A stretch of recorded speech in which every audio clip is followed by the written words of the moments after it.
Magandang araw! April Marcas po, ang inyong pretty ate sa Edtech Unit. Alam ba ninyo na may webinar o online training session ang Edtech Unit tuwing Sabado? Ang araw na ito ay nakalaan para sa ating mga mahal na kaguruan upang turuan sila ng mga bagong kaalaman at kakayahan sa paggamit ng makabagong software at applications para sa pinaka-epektibong paraan at lubos mapaghusay ang kanilang paraan ng pagtuturo. This is also our refresher session for our beloved teachers to enhance their skills in technology. Every Saturday, we will conduct webinar sessions for teachers about the use, advantages, and relevance of different blended learning software applications. Ang webinar seryeng ito ay magsisimula ng alas 9 ng umaga hanggang alas 12 ng tanghali para sa morning session. Magsisimula naman ng alauna at magtatapos ng alas 4 ng hapon ang afternoon session. You can watch us in our DepEd Educational Unit Facebook page, Educational Technology Unit YouTube channel, DepEd Tayo, and DepEd Philippines. Kita-kits tayo tuwing Sabado!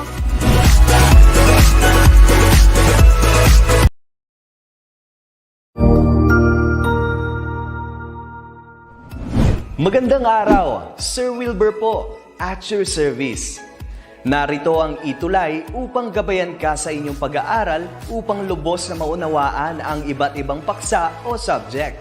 Ang ETUlay ay isang free online tutorial class na pinangungunahan ng ICT's Educational Technology Unit sa pamumuno ni Undersecretary Elaine Del B. Pascua. Ang programang ito ay hindi lamang para sa mga bata, kundi ito rin ay magsisilbing gabay sa mga magulang at mga guro kung paano nila ituturo o gagabayan sa bawat asignatura ang kanilang mga anak o mga estudyante. Sa kasalukuyan, ang self-learning module mula sa rehiyon ng Calabarzon at kilala sa tawag na pivot ang ginagamit sa ating ETUlay online class. Kaya ano pang hinihintay ninyo? Ihanda na ang inyong mga ballpen o lapis, papel o kwaderno at samahan kaming itulay ang pagkatuto para sa bawat batang Pilipino. Sama-sama tayong magtutulungan para malampasan ang mga hamon sa panahong ito. Halina't matuto kasama ang inyong online tutor sa oras na ito.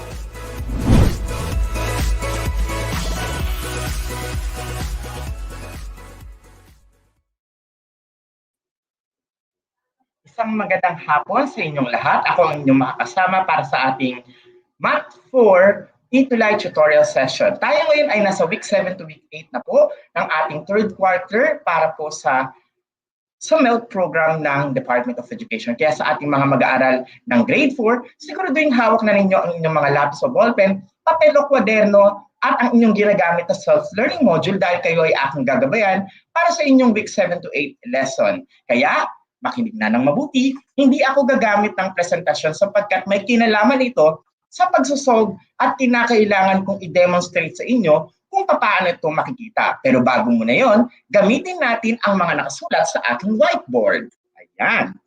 Narito ang ating paksa.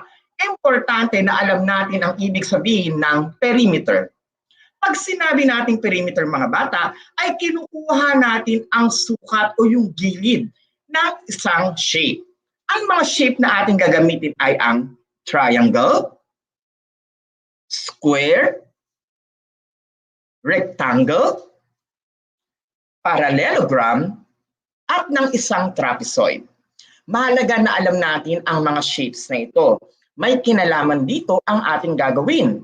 Pag tinukoy natin ang perimeter, hinahanap natin ang mga sulok nito. Halimbawa sa triangle, lahat ng ating sides ay kinakailangan nating makompute. Ganon din sa ating square, sa rectangle, parallelogram, at ng isang trapezoid.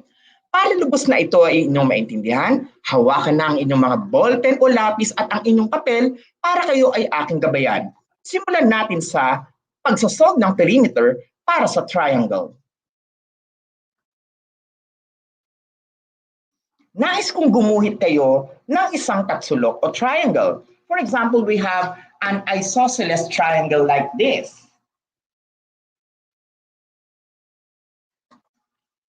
Ito yung ating isosceles triangle. Ibig sabihin nun, dalawang sides nito ay magkapareho ng sukat. So halimbawa, ang sukat nito ay 7 meters. M. Okay? 7 meters. Teka, burayin natin para nakikita yung M. Lagyan natin doon sa kabila. For example, it is 7 meters. Okay? At yung pinakalapag niya, yung nasa ibaba, halimbawa dyan ay 3 meters. Tutor Mark, paano natin isosolve ang perimeter, mga bata? May pagkakataon na ang side nito at side nito ay magkapareho dahil sila ay isang isosceles triangle. Kung ito ay 7 meters, ibig sabihin, ano ang sukat ng kabilang side? Magaling kung ang inyong sagot ay 7 meters din. At kapag tinukoy natin ang perimeter, kinakailangan natin isolve ang lahat ng ito. So we will put P is equals to S plus S plus S. Ano ang ating magiging sagot? Ilagay natin ang unang S. Usually, ang gagawin natin dito mga bata, paikot. Ito unahin natin. Okay? That's 7 plus 7 plus 3. Therefore, if our number is 7 plus 7 plus 3, ano ang ating sagot mga bata? Online, type down your answer. What is the perimeter of this isosceles triangle? Kung ang sagot ninyo ay 17 meters, kayo ay tama. May ilan ako nakita dito na 21 meters ang kanilang sagot. Magiging 21 meters kung ang ating triangle ay pare-pareho ang side o sukat nito na 7 meters din. So, tandaan ha, depende ito sa triangle. Napag-aralan natin ito noon na meron tayong scalene triangle kung saan magkakaiba ang mga sukat ng tatlong gilid nito. Narito rin ang tinatawag natin na isosceles triangle na ang dalawang gilid naman ay magkapareho. Kaya tandaan mga bata, hindi pag sinabi nating triangle ay pare-pareho ang kanilang sukat. Depende dun sa ating illustration. Nakuha ba? Kaya sa mga sumagot ng 17 meters, gaya ni Jillian Ignacio, Princess Capello, Martin Presa, Erich Rivera, ganun din kay Martin, tama ang inyong naging sagot. Take note, we need to put the label. Dagdagan natin ang ating kaalaman, isa pa, erase natin. Guguhit na ako muli ng isa pang triangle, but this time, this is a scalene triangle. Okay, ang ating scalene triangle, dito sa baba, ang kanyang sukat ay 8 meters. Yung nandito sa gilid, ito ay 4 meters. At yung nandito naman sa kabila ay 10 meters. Ang tanong mga bata, ano kaya ang perimeter ng scalene triangle na ito? Isulat natin.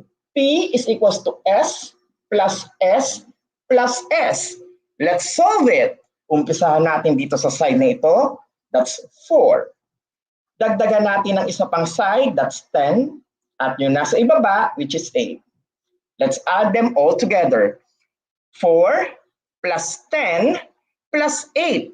Ano kaya ang sagot natin mga bata? Online, type now your answers. O, importanteng tama ang pag-add. Pag nagkamali tayo ng add, magiging mali ang ating sagot.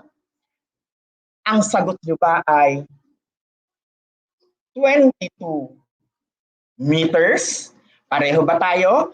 Kung opo, hit like or heart. Kaya kay Vian Angeles, CJ Villafuerte, Kian, at ganun din kay Rafael Dacayana, tama ang inyong mga sagot. Importante lagyan natin to ng label. When we are asked by our teachers to make a solution, it is necessary mga bata na ilagay natin ang label at hindi lang basta na ilagay ang sagot. Nakuha ba? Kaya ang sagot natin sa perimeter ng isang scalene triangle na ito ay 22 meters. Let's have the last example for the triangle. Erase natin. Guhit tayo ng isa pang triangle. Isang equilateral triangle. Ito na yung hinahanap nyo. 3 millimeters. Okay. Pag sinabi natin equilateral triangle, pare-pareho lahat ang kanyang sukat. Kung gayon, kung tayo ay makakakita ng isang equilateral triangle at hinahanap natin ang perimeter nito, let's write down the formula. P is equals to S plus S plus S. Huwag matatakot na isolve, ibig sabihin nga, pare-pareho ang kanyang sukat. Ito ay 3, ito rin ay 3, at ganun din ito. Kaya, ano kaya ang ating sagot sa perimeter nito? Write it down. 3 plus 3 plus 3. Ano ang sagot natin sa item na ito, mga bata? Please type down your answers. Ayon kay Erich, ganun din kay Audrey, kay Lexer, kay Martin, at kay Justine, ganun din kay Pauline, ang sagot nila 9 millimeters. Magaling mga bata. Ano ang natutunan nating konsepto dito sa pag-solve ng perimeter sa isang triangle? Ang triangle ay depende sa kanyang sides. Meron tayong equilateral triangle na pare-pareho lahat ng kanyang sides ayon sa sukat. Meron tayong isosceles triangle na magkapareho ang dalawang sides nito. At meron din tayong scalene triangle na magkakaiba ang sukat ng mga sides nito. At kailangan i-apply natin ang konseptong yon pag sinolve natin ang triangle. Now we move on to the next one. Ang pag-solve ng perimeter ng isang square. Let's erase this. Write down in your notebook or in your paper. Ready na ba? Gumuhit tayo ng square.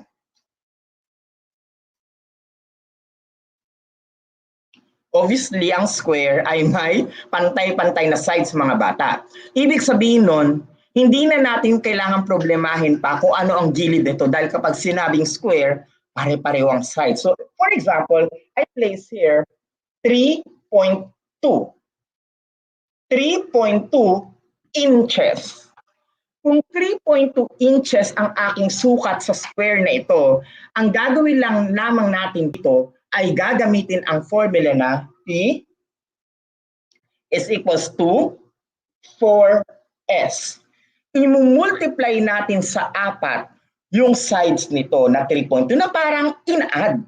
Kasi di ba, pag sinabi nating multiplication, yan ay repeated addition. So ang formula natin para dito sa ating perimeter when we solve the square is 4S. Then, let's substitute. Copy 4. Ibig sabihin ng 4, yung 4 na sides nito. Multiply it with 3.2. Let's multiply. 3.2 times 4. 4 times 2 is 8. 4 times 3 is 12. We have 1 to 8, but there is a decimal point. Let's count the number of places. 1. 1. So our final answer should be 12.8 inches. Pareho ba tayo ng kasagutan, mga bata? Kung opo, hit like or heart. Yan ang nakuha ring sagot ni Gian Charles Daguerta, MJ Davin, ganun din kay Kian Inostro at Martin Presa, at kay Vicky. Ayan, biglang umakit na, ang bilis eh. So sa mga nakakuha nito, very good. Tandaan, hindi ito kagaya ng triangle na minsan titignan natin ano kaya ang sides. Kasi ang square ay pare-pareho ang mga sides nito. Nakuha ba? Yan ang formula natin, P equals 4S. Magaling mga bata. Now, let's move on to the next one. O di ba ang dali lang ng pag-aralan ng perimeter?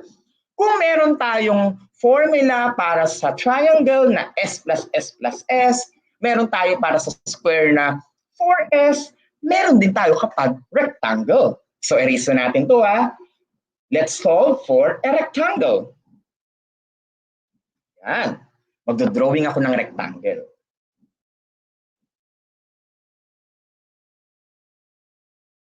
Ayan. Pagpasensya na lang kung hindi mo pantay yung rectangle ko, okay? Mga bata, pag tinukoy natin ang isang rectangle, ito ay may dalawang parallel lines. Una, at ito yung pangalawa. Ibig sabihin nun, yung isa ay magkasukat dun sa isa. At yung isa rin ay kasukat ng isa pa. Ang tawag natin dito sa ibaba at saka sa tuktok, yung pinakamahaba ay yung length. Sabihin nyo nga mga bata, length. Length. At ang ating ginagamit dito na initial ay letter L. Okay? Hindi yan 1 ha, L yan ha. Susunod, kung meron tayong length dito at length dito sa taas, yung nandito naman sa gilid, yan ang tinatawag nating width. Sabihin nyo nga mga bata, width. Ayan. Kung ang ating initial na ginagamit for length ay L, ang ginagamit naman natin for the width ay W. Nakuha ba mga bata? O, di ba? Ang dali lang. So these are the things na kinakailangan nating maintindihan kapag tinukoy natin ang perimeter para sa isang rectangle. Alam dapat natin kung nasaan ang length at alam din natin kung nasaan ang width. Dahil importanteng konsepto ito kapag inaral nyo pa ang ibang bahagi kagaya ng area. Magagamit nyo ang concept na to. Now that we know it already, ating gamitin ngayon ang formula ng perimeter para sa isang rectangle. Pwede nyo gamitin ito. Una, lagyan ko ng 1 na. Una, pwede nyo gamitin ang 2L, meaning 2 times the length, plus 2W. Uulitin ko, pwede ang formula na ito, P is equals to 2L plus 2W. Pwede rin naman ang formula na ito. So, ibig sabihin, dalawa ang pwede natin gamitin. Pwede rin ang P is equals to 2 quantity of L plus W or length plus width. Alin man sa dalawang ito ang ating gamitin na formula ay magiging wasto ang ating sagot. Sapagkat pwede ang formula na ito para sa isang rectangle, para sa perimeter, at pwede rin ito. Nasa sa atin kung anong ating gagamitin. In this example, pareho kong gagamitin ito para makita ninyo, meron bang diferensya? Actually, pareho silang pwede nating gamitin. Okay? Tandaan, L is for the length, W is for the width. Huwag lang malilito. Okay? So, let's erase this. Mag-drawing tayo ng rectangle at magsasolve na tayo ngayon using two formulas. Yung aking inilagay kanina na 1 and 2. At tignan natin kung lalabas na tama ang ating sinagutan. Let's draw a rectangle. Nakakasabay ba mga bata? Magaling. So, now that we have it, our length is 8 inches. Our width is 1.5 inches. Is it clear? So we have 8 inches here as the length and 1.5 inches for our width. Now, let's write down the formula. P is equals to 2L plus 2W. We are utilizing the first formula. Let's substitute it. 2 times 8. Where do we get 8? Here. That's actually our length. Where do we get 2? There are 2 sides para doon sa ating length. Dalawa ang length niya. Kaya 2 plus 2 quantity, i-multiply natin for 1.5. Where do we get 2? Dalawa kasi ang width niya. Ano ang width? 1.5. Now, let's multiply. 2, oops, umangit yung sulat ko. Ayan. 2 times 8 is, correct, that's 18. Sorry, that's 16. Mali ako ng multiply. Ulit, 2 times 8 is 16. Plus, let's multiply 2 times 1.5. Correct, you'll get 3. And now, we can add them. 16 plus 3. Very good. You get 19. 19 inches. Based on this example, ang ating ginamit ay ang unang formula na 2L plus 2W. Let's see if our answer, which is 19 inches, will be the same if we utilize the second formula. Let's try it out. P, o sabayin nyo ko mga bata, is equals to 2, open parenthesis, L plus W. L yan na, hindi yan 1 na, L. Okay? Let's substitute. Our length is 8. Add it with 1.5 as our width. Clear? Now, let's add 8 plus 1.5. So, if we add it, 8 plus 1.5, ganito ang kalalabasan niya. Tutor Mark, bakit ganun? Kasi may imaginary na decimal point doon.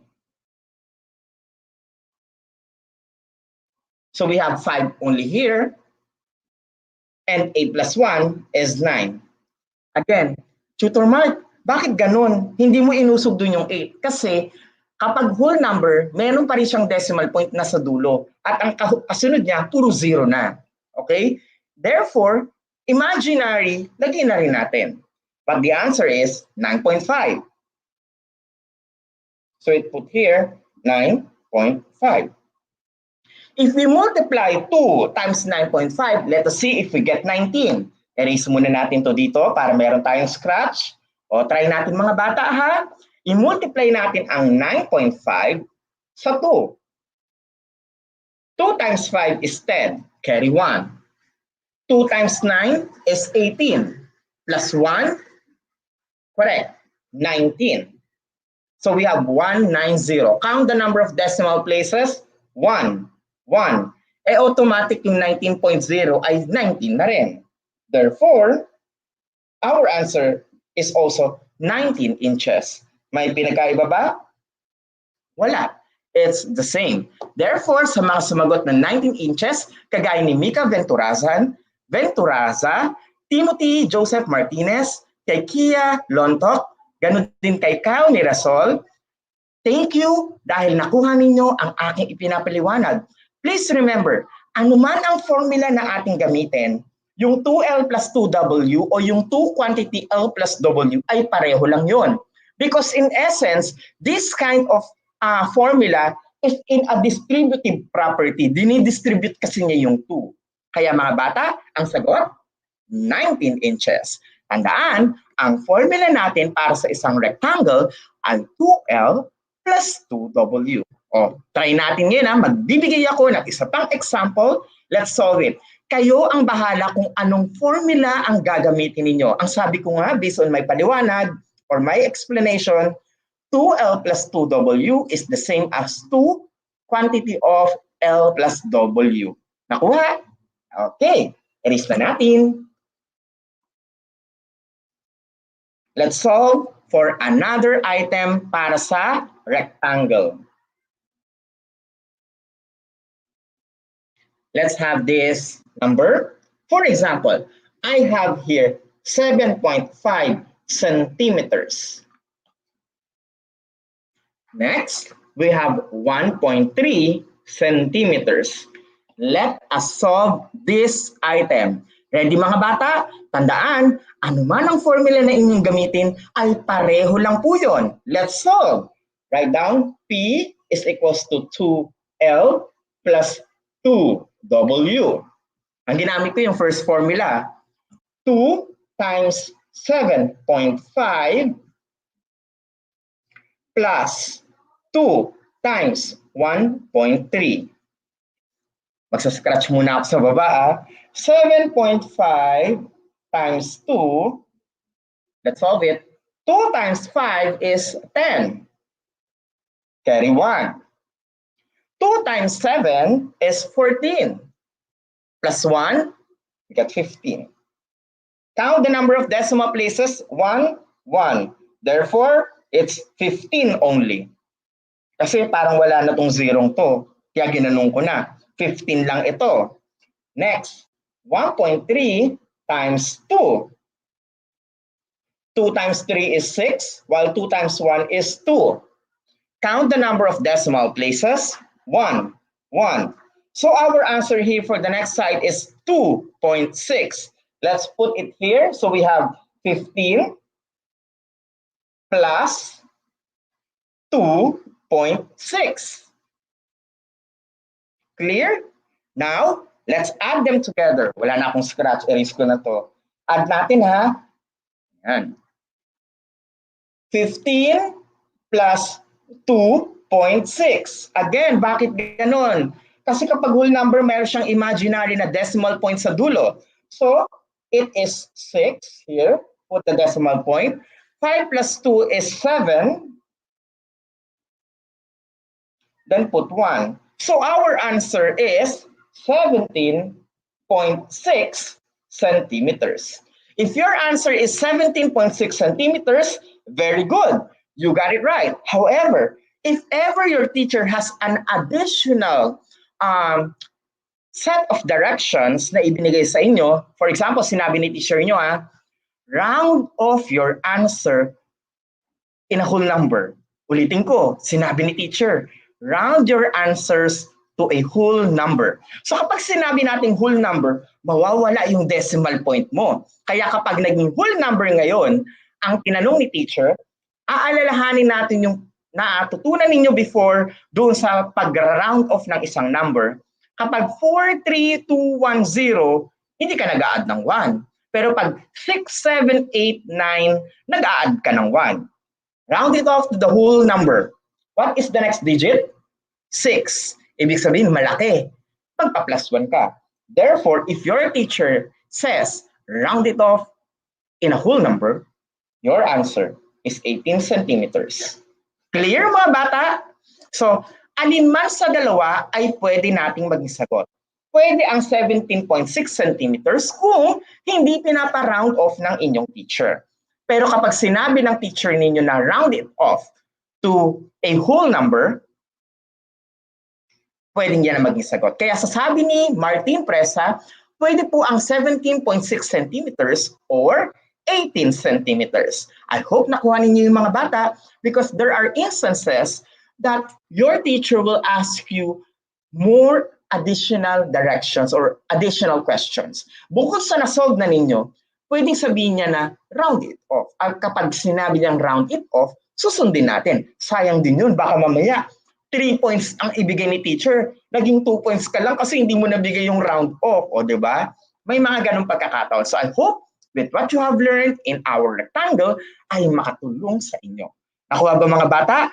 Kung pareho ang ating sagot, hit like or heart. And please make sure that our label is the same. If it is inches, inches. Pag sinabing meter, meter. Huwag niyong gagawin ng meter, nilagay niyo millimeter. Aba, magiging mali yun kasi ang millimeter maliit yun. Okay? So dapat kung ano ang sukat na ibinigay ng teacher o yung metric o yung label, yun ang ating gagamitin. Okay? Now, we are done with rectangle. We move on to the next one, a parallelogram. Okay? Erase tayo. Yan. So, let's have a parallelogram. Tutor, paano ginagawa yung parallelogram? O gayahin nyo ako. Una, para kayong nakakita ng rectangle na nakatagilid. So, ganito siya. Ayan. Tapos, medyo pagilid. Ayan. Napansin niyo, hindi siya pampangit ng linya ko. Ulitin ko Ayan. Ayan. So, ang mangyayari, pagdudugtungin lang natin sila. So, ganito ang itsura ng isang parallelogram, mga bata. Okay? May parallel lines dito, tapos may isa pang parallel line, pero hindi kagaya sa square o sa rectangle na nakatayo. Nakapatagilid siya. Okay? Gaya nito. Now, let's put its sides o kung ano ang mga numero. Ibig sabihin mga bata, kung ano ang haba ng nasa taas, yung din ang haba ng nasa ibaba. Kagaya ng rectangle natin. But we will not call it as length. Okay? We will just mark it as A. Okay? Kung A yun, ano yung nasa baba? A di A din. Tutor Mark, ano ibig sabihin ng A? Basta A, letter A, side A. O, ganun yun ha. Side A lang siya. Ngayon, itong nandito sa gilid natin ay side B. Parang cassette tape lang, no? Ay, baka hindi alam ng mga bata ngayon yung cassette. O, tanong nyo na lang sa parents nyo kung ano yung cassette. Okay? So, ang ating parallelogram ay may side A at side B. Yung side A ay yung nasa tuktok at nasa ilalim. Ibig sabihin nun, magkapareho ang kanilang haba. Tapos yung side B natin, magkapareho rin sila ng haba. kung ano ang ginamit natin na format ng formula ng rectangle, ganun din ang gagawin natin sa parallelogram. Pero hindi natin pwedeng gamitin yung length at width. Kasi hindi naman siya ganun. Sides lang siya. Kaya ang gagawin nating formula, pwede kayong pumili rito. Okay? Una, pwede nyo gamitin ang formulang ito. Perimeter is equals to 2A plus 2B. O sulat ng mga bata, parang kagaya lang sa rectangle. Napalitan lang yung L natin ng A at yung W ng B. Pwede rin naman yung pangalawang formula natin na P is equals to 2 quantity A plus B. Alin man dyan ang gamitin ninyo, kagaya ng ginawa natin kanina sa rectangle, we will always arrive with the correct answer. Nakuha ba? Tandaan ha, we will name it as A and this is B. Nakuha. O ngayon, solve tayo ha. Get your paper and pen. Erase ko na. Magdodrawing ako ng parallelogram at lalagyan ko na siya ng mga information. Ready? Okay. Ang ating side A ay 5.2 meters. Nakuha. Kung 5.2 meters ang ating side A, automatic yung nasa taas niyang side A din ay 5.2. Ganun ang parallelogram ha. Susunod, dun tayo sa kanyang side B. For example, that is 3.3 meters. Kung ito ay 3.3 meters, yung side B, yung kabila rin niya, 3.3. Parang mata nyo lang yan. Magkapareho. Parang kilay nyo lang. Hindi yan pwede na magkaiba. Ano yung ganito, di ba? Hindi maganda. So, ganun din ang itsura nito. Pareho lang siya dapat. Okay? Symmetrical. Okay? Now, ang gawin natin, ilagay natin kung ano yung formula na ating dapat gamitin. Sabi ko nga, nasa sa inyo, pwede yung option 1 na formula na aking nilagay kanina o yung option number 2. P is equals to 2A plus B equals 2 quantity. Let's represent A. A is 5.2 plus our B or side B is 3.3. After that, sabi nga natin, importanteng i-add muna natin ang nasa loob ng parenthesis. So let's have 2 here, copyhin. And let's add 5.2 and 3.3. 5.2 plus 3.3, pantay-pantay, 2 plus 3 is 5. Put the decimal point. 5 plus 3 is 8. Therefore, our answer is 8.5. Mga bata, huwag kayong malilito ha. Baka mamaya yung iba nag-multiply. Pag plus, plus. Pag multiply, multiply. So we have 8.5. Now, we are ready to multiply it. Let's erase this one. Let's have 8.5 times 2. 2 times 5 is 10. 2 times 8 is 16. Plus 1, we get 17. Count the number of decimal places. 1, 1. Automatically, parang slash yung 0. Therefore, our final answer is 17. Let's put it here. When we write down our answer, it's important to put our label. That is 17 meters. Kaya kay John Lacas, Justin De La Cruz, Lexer Javier, ganun din kay Kia Lontok, at kay Gian Lat. Ayan, tama po ang inyong mga sagot na 17 meters.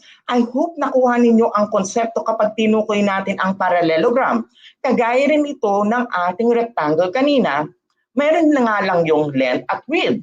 Sa parallelogram, ang gagamitin natin ay ang side A at ang side B. Kung ito ay inyong naintindihan, hit like or heart. Moving on to our next activity, the last one, which is a trapezoid. Erase ko muna to.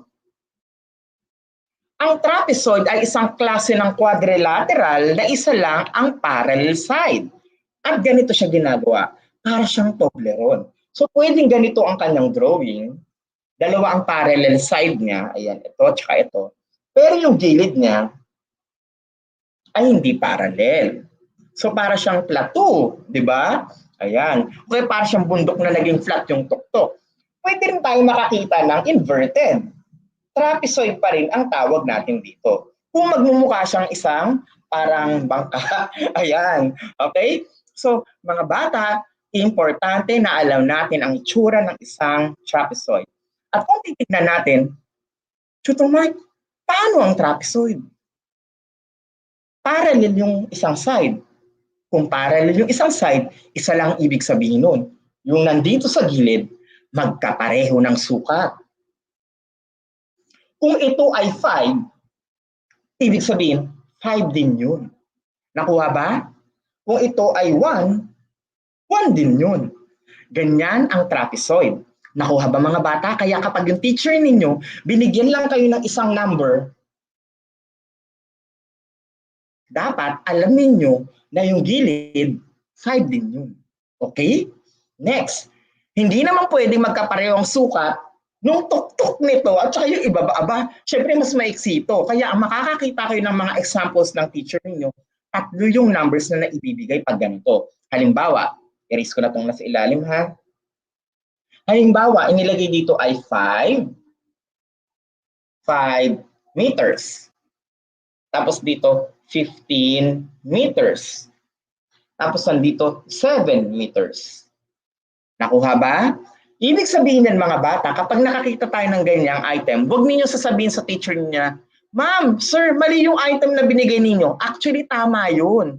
Dahil yung kabilang side ay kapareho na nung sukat nung nito. Dahil trapezoid yan.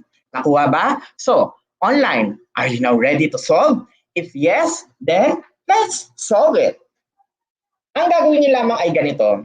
P is equals to A plus B plus C plus D. Tutor Mark, ano yan? Yan ang gagamitin nating formula kapag trapezoid. Kasi iba-iba siya. O doon sa ibang klase ng mga quadrilateral na hindi magkakaparehong sukat, yan na ang gamitin natin. A plus B plus C plus D. Ibig sabihin, ito ang A, ito na ang B mo, ito yung C mo, ito yung D mo. So you just need to substitute it. Okay? Ready? Let's do it.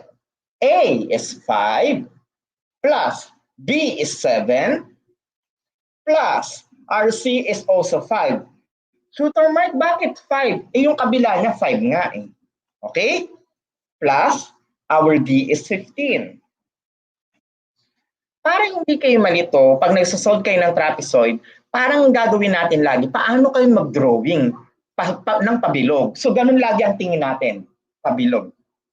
Pabilog. So, A plus B plus C plus D. Para hindi kayo malilito. Okay? Now, we are ready to add. Pwedeng isa-isa o pwedeng sabay-sabay. So, 5 plus 7, plus 7 plus 5 plus 15. Let's add them all together. Let's go.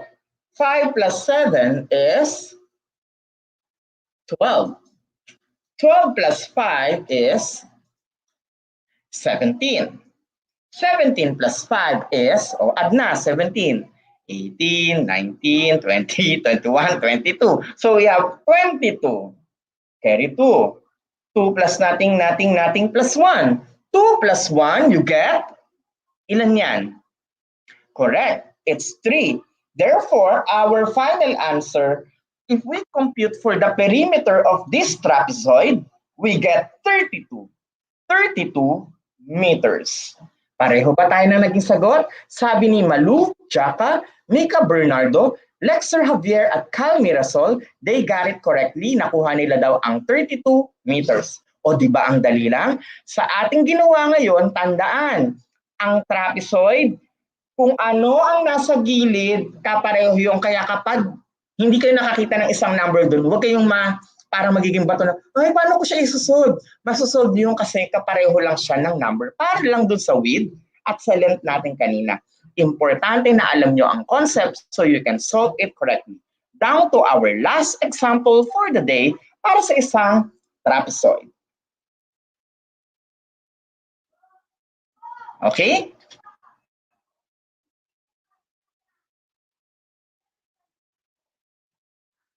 Let's solve this. For example, our number is 1.1 inches. Oh, yung mga ganyang item ha, ingat kayo mga bata kasi minsan nakakalito. 1.1 inches. Next, we have here, this is 7.11 inches. Okay? And lastly, we have 1.7 inches. Di ba merong ganyan minsan tanong yung teacher, parang nandilito. Kaya dapat yung solution ninyo maayos din para hindi nakakalito ang kalalabasan. So let's write down the formula for our perimeter para sa isang trapezoid. Remember, we use A plus B plus C plus D. Let's substitute it. Paikot ha, paikot. Our A is 1.1 plus our B is 7.11 plus our C, kapareho sa kabila, it's 1.1 and plus our D, yung nasa baba, which is 1.7. Now that we are done here, tapat. Ang malaking pagkakamali ng bata kapag nag-solve ng decimal number, hindi nila napagtatapat-tapat. Kailangan ito ay align ha. So we have 1.1. Next is 7.11. Use the decimal point as your guide. 1.1 and 1.7. Huwag magmamadali, walang karera sa pagsasolve sa math. Okay? Let's add it. Tapat-tapat. Tignan. Nothing, 1, nothing. I-add, you get 1. Next, 1 plus 1, 2 plus 1, 3 plus 7, 10. Carry 1. 1 plus 1, 2 plus 7, 9 plus 1, 10 plus 1 again, 11. So our total is 11.01. Yan ang ating ilalagay, 11.01. But what is our label? Take note ha, hindi tayo nagtatapos sa sagot na number lang. Okay lang yung number kung number lang din ang binigay ng teacher ninyo. Pero kapag may unit of measurement, ilagay natin ang tamang label. So our answer is 11.01 inches. Yan din ba ang nakuha ninyong sagot? Tignan nga natin. Ayon kay Gab Ansiro, MJ Davin, Shara Bel Cabana, at Martin Presa, ganun din kay Marilu Vidal, at Jean Charles Daguerta, very good. You got the correct answer. Binabati ko kayo dahil natutunan ninyo ang konsepto kung paano natin masasolve ang isang perimeter. Remember, pwede tayo mag-solve ng perimeter para sa isang triangle. But we need to take look kung ang triangle ba nito ay isang equilateral triangle na pare-pareho lahat ng kanyang sides. O kung minsan, ang triangle naman natin ay isang isosceles triangle na yung dalawang sides na ay pareho ng sukat. Or sometimes, we have a split triangle na magkakaiba ang sukat ng kanyang sides. Ang ating formula ay S plus S plus S. And when we talk about a square, ang formula na ginagamit natin ay 4S sapagkat pare-pareho naman ang sides nito. Yun nga lang, may 4 itong sides, kaya 4 ang gagamitin natin. 4 times S. Kapag rectangle naman ang ating tinutukoy, we need to remember that there is always a length and a width. Therefore, our formula can be, ulitin ko can be, P is equals to 2L plus 2W or P is equals to 2 quantity of L plus W. Alin man dito ang inyong gagamitin ay parehong tama ang sagot na lalabas dahil ang konsepto na ginamit doon ay yung distributive property. Now we have the parallelogram na sabi nga natin ay para siyang kagaya ng rectangle. Yun nga lang, gagamitan natin ito ng sides. Sides A and sides B. At ang formula natin ay 2A plus 2B or 2 times quantity of A plus B. And lastly, when we talk about trapezoid, kinakailangan ay matukoy natin ang lahat ng sides na to, kaya A plus B plus C plus D ang ating ginagamit. Ngunit ang gilid nito ay may magkaparehong sukat. Nakuha na ba?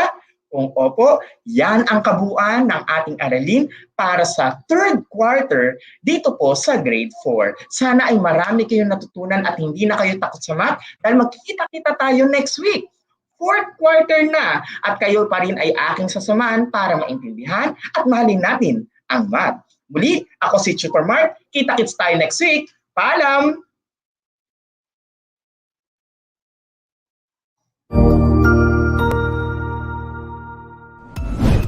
Sigurado ako na marami ka na namang natutuhan sa ating ETUlay tutorial session ngayong araw. Tandaan, ito ay hindi lamang para sa ating mga mag-aaral, kundi pati rin sa ating mga minamahal na guro at mga magulang na kaagapay natin para maituloy ang pagkatuto sa kabila ng nararanasang pandemya. Patuloy ding sumubaybay sa DepEd TV para sa mga araling ginawang video episodes. Mapapanood ito mula Lunes hanggang Sabado, alas 7 ng umaga hanggang alas 7 ng gabi sa inyong mga telebisyon. Abangan sa Lunes mula 1:00 ng tanghali ang iba pang aralin sa ating ETUlay free online tutorial session sa Science. I-like and subscribe at manatiling nakasubaybay sa ating ETUlay tutorial session sa DepEd Edtech Unit FB page at Educational Technology Unit channel sa YouTube at sa DepEd Tayo at DepEd Philippines social media accounts. Paalam!